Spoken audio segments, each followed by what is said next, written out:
Sin embargo, con estos pocos o muchos temas que te dije, ya puedes tener una ruta para saber qué es lo que hace un Cloud Engineer realmente. Como ya muchos saben, yo soy ingeniero Cloud o Cloud Engineer y me encuentro trabajando en Alemania. Pero ¿qué significa esto y cómo puedes llegar a hacerlo? Te lo voy a explicar en este video. Primero que todo, ¿qué significa ser un Cloud Engineer? Yo básicamente me encargo de tomar carga que ya existe, que está corriendo on-premise en algún servidor, en algún lugar, y paso toda esta carga a la nube, con todo lo que esto significa. Significa no únicamente pasar un código que está corriendo en el servidor y ponerlo en una máquina virtual, sino también todo el tema de networking, todo el tema de seguridad, todo el tema de despliegue. Además de eso, yo tengo background como backend engineer, entonces no solo me puedo encargar de tomar carga existente y pasarla de la nube, sino seguir desarrollándola allí. Pero vamos a ver qué es lo que tú tienes que aprender para poder llegar a ser un Cloud Engineer en el 2024. Lo primero que tienes que aprender son los conceptos básicos de la nube. ¿Qué es la computación en la nube? ¿Cómo funciona la virtualización? ¿Qué significa escalar horizontal y verticalmente? Estos conceptos es lo básico, porque una desventaja de la nube, o más bien una de las más grandes ventajas de la nube, es esta flexibilidad que tenemos a la hora de escalar. Quiero un servidor, lo tengo. Quiero 5 servidores, los tengo. Quiero aumentar las capacidades de esos servidores, lo puedo hacer sin ningún problema. Ahí estamos escalando vertical y horizontalmente. Y con esto vamos a empezar a pasar a la segunda parte, y es que tenemos que aprender sobre un proveedor de nube. Yo en mi caso me especialicé en AWS. ¿Por qué? Sin ninguna razón en especial. Simplemente fue el primer servidor, fue el primer proveedor que yo empecé a utilizar y fue el que aprendí luego. Entiendo que hoy en día es difícil enfrentarte a AWS desde cero, a Azure desde cero, a Google Cloud desde cero, porque tienen muchísimos servicios y la verdad es que un servicio por sí solo, digamos que no brinda mayor valor agregado. Más sin embargo, si tú empiezas a agregar diferentes servicios, ahí es donde desbloqueas todo el poder de la nube. Pero sin embargo, tienes que aprender a utilizar estos proveedores. Para eso tienen diferentes cursos, entre otros este curso que te dejo en la descripción, te dejo en el primer comentario y también te dejo por acá, que es de Udemy. En este curso yo lo que hice fue explicarte muy a detalle cómo tú puedes utilizar las funciones Lambda para desplegar una API de forma serverless, todo lo que tienes que hacer, cuáles son las mejores prácticas, y al final hacemos un proyecto con el cual vamos a crear un sistema de manejo de imágenes. Vamos a integrar diferentes servicios de AWS para poder hacer el tema de enrutamiento del storage con S3, el enrutamiento con ALB. Luego vamos a utilizar diferentes características de nuestra función Lambda para poder proteger nuestra función y poder hacer que el código se ejecute de la forma más eficiente posible. Entonces ya sabes, tienes el curso en la descripción con un proyecto final. Además de mi curso, ¿qué otros recursos hay? Bueno, yo la verdad es que en YouTube no he encontrado muchísima información sobre AWS,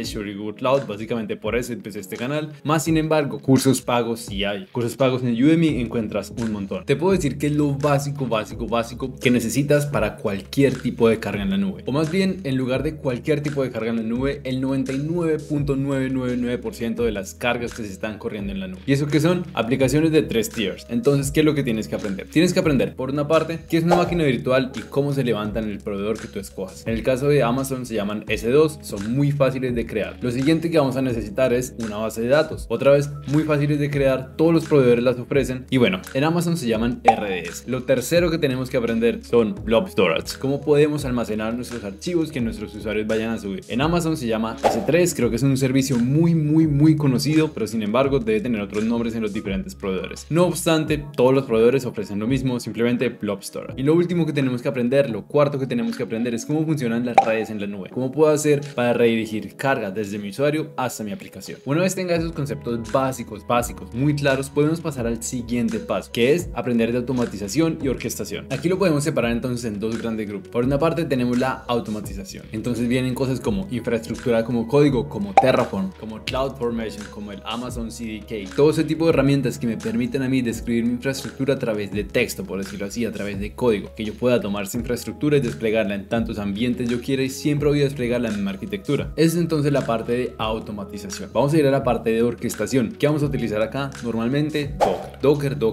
Todo el mundo está utilizando Docker. Kubernetes es como darle esteroides a Docker, por decirlo así. No todo el mundo está usando Kubernetes, no todo el mundo necesita Kubernetes, más sin embargo es una herramienta que también se puede aprender. Listo, ya tenemos nuestra carga corriendo en la nube. Que sigue agregar monitoreo a esa cosa. Normalmente los proveedores de nube ofrecen un servicio de monitoreo, como por ejemplo Amazon tiene el CloudWatch, Azure tiene el Azure Monitor y Google Cloud tiene el Google Cloud Monitoring. Básicamente son servicios que se integran muy bien para hacer monitoring sobre los diferentes servicios que tiene el proveedor. Esto va a ser monitoring sobre tu aplicación, no necesariamente lo puedes integrar también, pero ten en cuenta que estos servicios de monitoring de las plataformas de nube se integran muy bien con otros servicios. ¿Qué quiere decir esto? No necesariamente te va a hacer monitoreo de, bueno, cuál fue el error que se generó en tu aplicación, sino más bien cuánto CPU está utilizando tu máquina virtual, cuántas peticiones por segundo está recibiendo, etcétera, etcétera, etcétera. De aquí podemos saltar a otro punto súper importante, que es el tema de la seguridad. ¿Cómo voy a hacer para proteger mi aplicación? ¿Quién va a tener acceso? ¿A través de qué puertos? ¿A qué máquinas virtual? Aquí entran en juego cosas como los grupos de seguridad o el servicio de IAM, que en inglés significa Identification Access Management, o sea, el manejo del acceso a través de identificaciones. Básicamente, quién es quién y a qué tiene permiso de acceder. Y junto a eso, vamos a empezar a aprender tema de redes. Lo mencioné al principio, pero siempre se puede ir un poco más profundo. Bueno, ¿qué es un CDN? ¿Cómo funciona un load balancer? ¿Cómo puedo hacer para crear un nuevo registro en un DNS? Todo ese tipo de cosas ya están como más a un nivel un poquito más avanzado, más sin embargo las deberías saber. Ten en cuenta que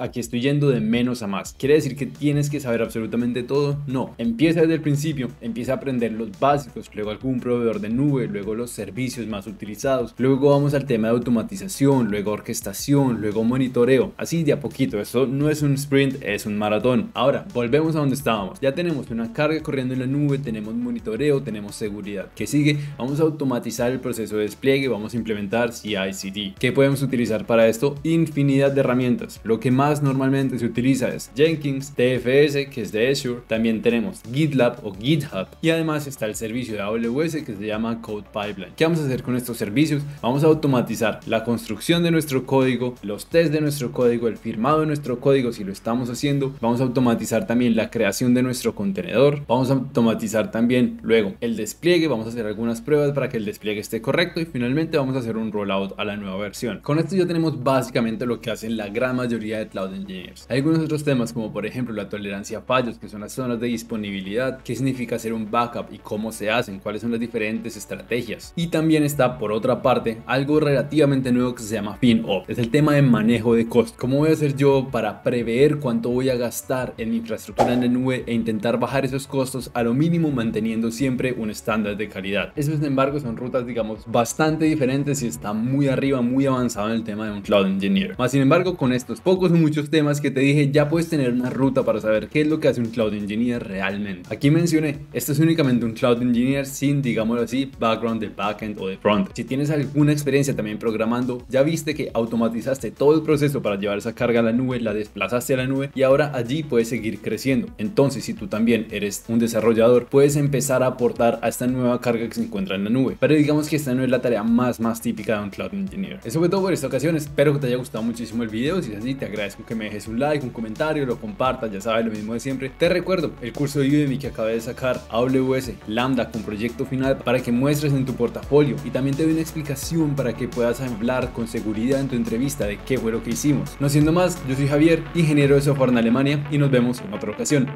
Chao.